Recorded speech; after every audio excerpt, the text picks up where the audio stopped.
Students, नायाब education में आप सभी का स्वागत है। आज हम एनसीईआरटी मैथ के अध्याय 3 का इंट्रोडक्शन पढ़ेंगे, निर्देशांक ज्यामिति।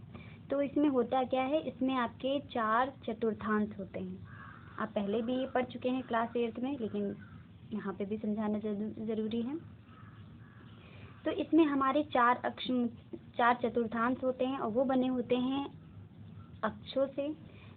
ये जो क्षैतिज रेखा होती है बड़ी बड़ी, जो आपकी संख्या रेखा है, कुल मिला के एक तरफ देखिए, ये जो सेंटर में है वो है आपका मूल बिंदु ओ। इसको इंग्लिश का अक्षर ओ भी बोल सकते हैं, वैसे गणित का अक्षर 0 भी बोल सकते हैं, कि ओ इसलिए ओरिजिन मतलब जो मूल बिंदु होता है। तो 0 1 2 3 4 और आगे जितने भी आप इधर माइनस में संख्या है, राइट में है आपके प्लस धनात्मक संख्या है और लेफ्ट में आपके हैं ऋणात्मक संख्या है। तो ये आपकी संख्या रेखा हुई। तो क्षैतिज रेखा जिसको हम एक्स अक्ष बोलते हैं, उसके राइट हैंड साइड पे एक्स होता है और उसके लेफ्ट हैंड साइड पे एक्स डैश माना जाता है। ऐसे ही जो हमारी ऊर्ध्वाधर रेखा होती है वो हमारी होती है वाई, और जो नीचे होती है उसको हम वाई डैश मान लेते हैं। ठीक है, अब हमें इसमें क्या करना होता है, इसमें हमें 4 चतुर्थांश मिलने, जो एक बॉक्स है वो कहलाता है चतुर्थांश, यानी कि ये हमारा क्या कहलाएगा, चतुर्थांश। तो इस जो हमारा जहाँ पे हमारा पॉजिटिव नंबर्स आते हैं दोनों तरफ, वो हमारा प्रथम चतुर्थांश कहलाता है। तो पहले तो ये देख लेते हैं कि इसमें कुल कितने चतुर्थांश बने। 4। पहला प्रथम चतुर्थांश, दूसरा द्वितीय चतुर्थांश, तीसरा तृतीय चतुर्थांश और चौथा चतुर्थ चतुर्थांश। हमने पहला हिंदी में लिख दिया है, बाकी आप नोट कर लेंगे हिंदी में। तो हमारा 4 चतुर्थांश बने, प्रथम चतुर्थांश, द्वितीय चतुर्थांश, तृतीय चतुर्थांश, चतुर्थ चतुर्थांश।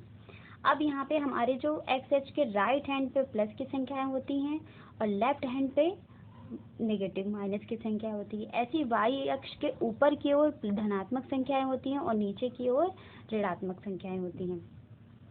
अब इसमें हमारा कोई भी कोऑर्डिनेट जैसे हमें शो करना है, मान लीजिए 2,3 ब्रैकेट में 2,3, तो आगे वाला जो निर्देशांक होता है वो हमेशा ही एक्स अक्ष को डिनोट करता है, और जो पीछे वाला निर्देशांक होता है वो किसको डिनोट करता है, वाई अक्ष को।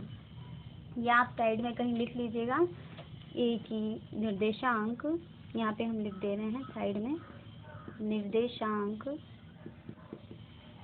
x, y, जहाँ पे x को कहते हैं भुज और y को कहते हैं कोटि।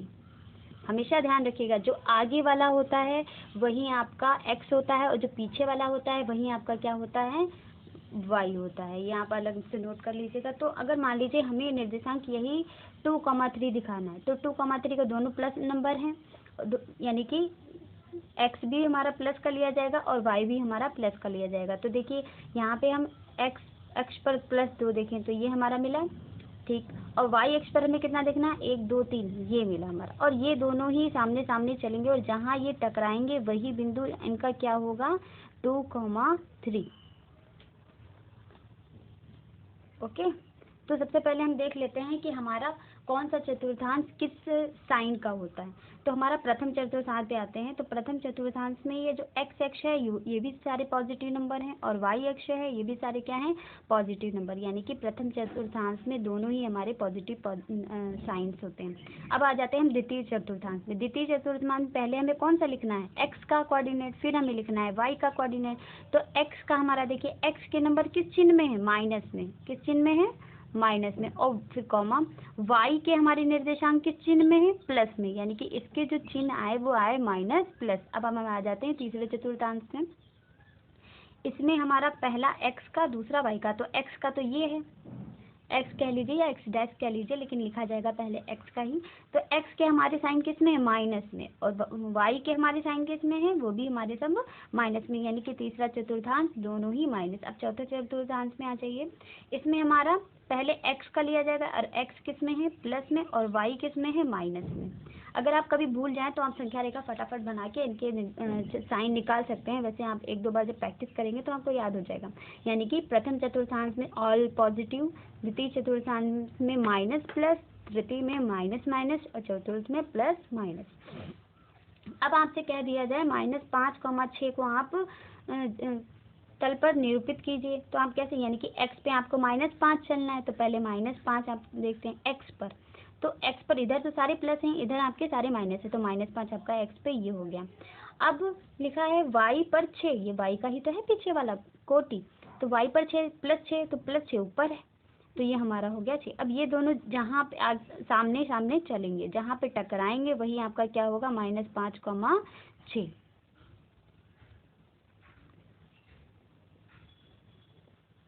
ये हो गया आपका प्लस। और हम तो अब हम एक्सरसाइज 3.1 स्टार्ट करते हैं। 3.1 एक पहला क्वेश्चन है, एक अन्य व्यक्ति को आप अपने अध्ययन मेज पर रखे टेबल लैंप की स्थिति किस तरह बताएंगे। तो देखिए ये आपका कोई टेबल लैंप है, टेबल लैंप, और आपका यहाँ पे रखा हुआ है टेबल लैंप, आपका क्या रखा है यहाँ पे, लैंप रखा हुआ है। तो अगर और हमें किसी भी वस्तु की स्थिति बताने के लिए अक्षों की ज़रूरत होती है। अभी हमने नहीं बताया लेकिन अब बता रहे हैं, हमें किसी भी वस्तु की स्थिति बताने के लिए अक्ष की ज़रूरत होती है, जैसे x अक्ष और 2 अक्ष, 2 ही अक्ष तो बताए हमने, x और y अक्ष। तो जो क्षैतिज रेखा है वो हमारा हो गया x अक्ष, और जो हमारा ऊर्ध्वाधर रेखा है वो हमारा हो गया y अक्ष, और ये हो गया उसका ओरिजिन, मूल बिंदु। अब हम सपोज कर लेते हैं कि हमारी जो मेज है वो स्केल से डिनोट करते हैं, जैसे हमारे स्केल में क्या होता है, सेंटीमीटर्स होते हैं, तो हम ध्यान करते हैं कि यहाँ से यहाँ तक 10 सेंटीमीटर होगा, फिर यहाँ से यहाँ तक 20 सेंटीमीटर। तो ये हमारा पहला पॉइंट मान लीजिए यहाँ तक आया, और ये डिस्टेंस जो हमारा स्केल में है वो हमारी हो गई मान लीजिए 25 सेंटीमीटर, ये हो गई x अक्ष पर।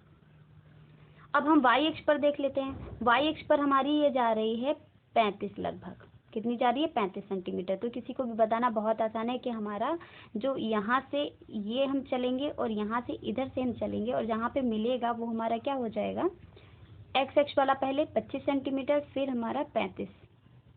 तो जो हमारी टेबल लैंप की स्थिति है वो कितनी है, टेबल लैंप की स्थिति, लैंप की स्थिति लिख देंगे 25,35। आप 25 समझ गए होंगे, 25 कहाँ से लिया गया है, x अक्ष से लिया गया, और 35 कहाँ से लिया गया है, y अक्ष से लिया गया है। अब क्वेश्चन नंबर 2,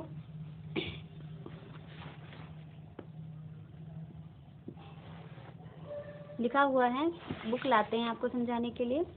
एक नगर में सड़क योजना, क्या है ये आपकी सड़क योजना। एक नगर में 2 मुख्य सड़कें हैं जो नगर के केंद्र पर मिलती हैं। ये 2 सड़कें उत्तर दक्षिण की दिशा और पूर्व पश्चिम की दिशा में। सबसे पहले ये क्या कह रहा है कि 2 सड़कें हैं और वो केंद्र पर मिलती हैं। तो सबसे पहले हमने 2 सड़कें बना ली, और उसमें दिशा जरूर नोट कर दी। ये हो गया आपका पूरब, ये हो गया आपका पश्चिम, ये हो गया आपका उत्तर, और ये हो गया आपका दक्षिण। क्यों, क्योंकि इन्होंने क्वेश्चन में कहा है कि एक नगर में 2 मुख्य सड़कें हमने बना ली, एक पूरब पश्चिम वाली और एक उत्तर दक्षिण वाली, जो नगर के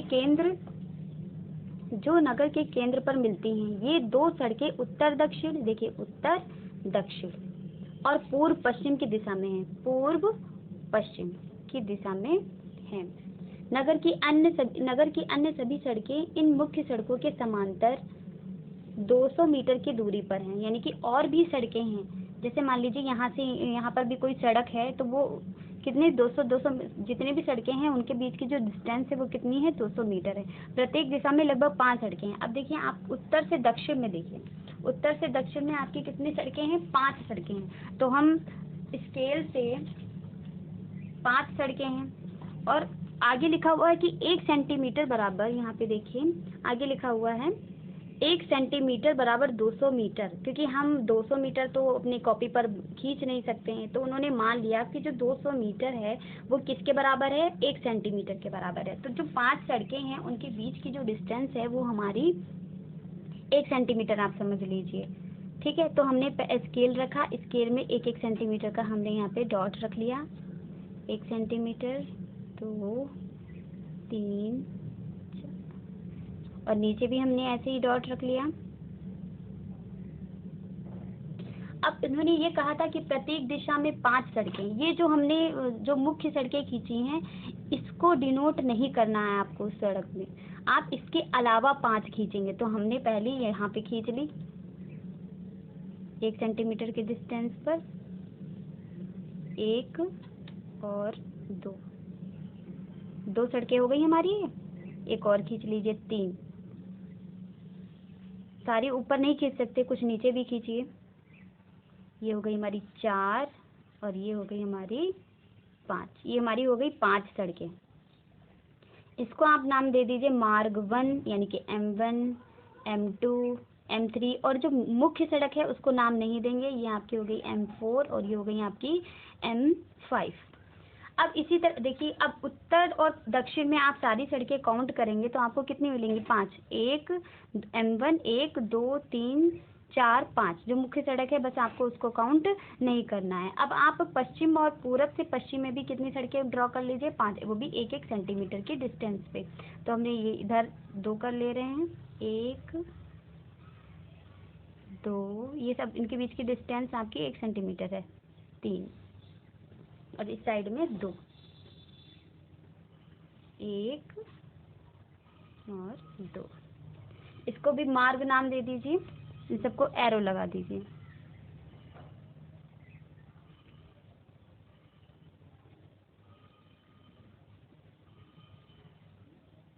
ये हो गया आपका M1, M2, M3, M4, M5। ये आपकी सड़कें बन गई। अब आगे लिखा हुआ है 200 मीटर का, यहाँ पे लिख देंगे कि 1 सेंटीमीटर बराबर 200 मीटर। आपको पैमाना लिखना बहुत ज़रूरी है। फिर अपने नोटबुक में नगर का एक मॉडल बना, सड़कों को एकल रेखाओं से निरूपित कीजिए। एकल रेखा मतलब सिंगल आपको रेखा खींचनी है, डबल कहीं पे भी नहीं करना है। अब आगे क्वेश्चन देखिए। लिखा हुआ है आपके मॉडल में एक दूसरे को काटते हुए अनेक स्ट्रीट हो सकती हैं। देखिए एक दूसरे को काटते हुए, देखिए हमने M1 हमारी इस तरीके से जा रही है और एक M1 ये जा रही है, तो 2 सड़कें यहाँ पे काट रही हैं, 2 सड़कें यहाँ पे काट रही हैं, तो ये सब क्या है? चौराहे हैं। ये आपके क्या है? सब चौराहे हैं। अनेक क्रॉस स्ट्रीट्स हैं। क्रॉस स्ट्रीट मतलब चौराहे हैं। एक विशेष क्रॉस स्ट्रीट 2 सड़कों से बनी हुई है, जिनमें से एक उत्तर दक्षिण दिशा में जाती है और दूसरी पूर्व पश्चिम दिशा में जाती है। तो पहली वाली हमारी जा रही है उत्तर दक्षिण दिशा में ऐसे ऐसे, और दूसरी वाली हमारी जा रही है पूर्व पश्चिम दिशा में, पूर्व पश्चिम दिशा में ऐसे। एरो बना लीजिएगा।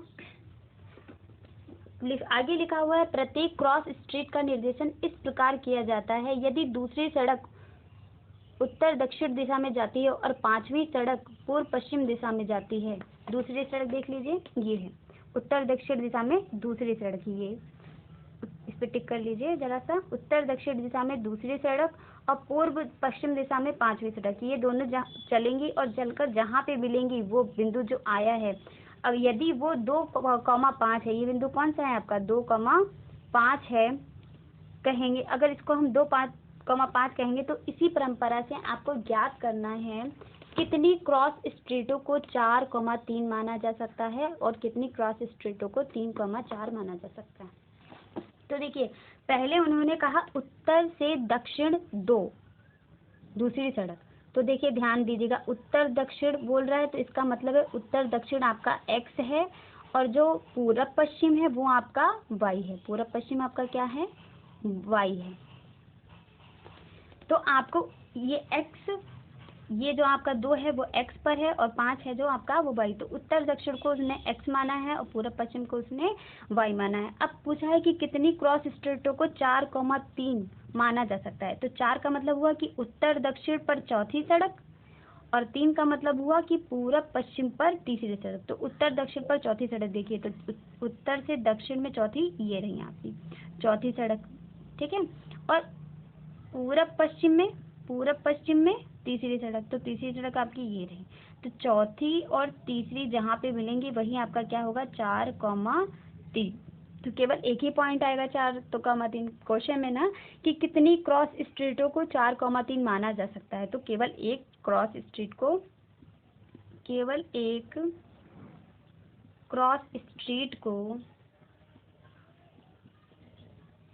4,3 माना जा सकता है।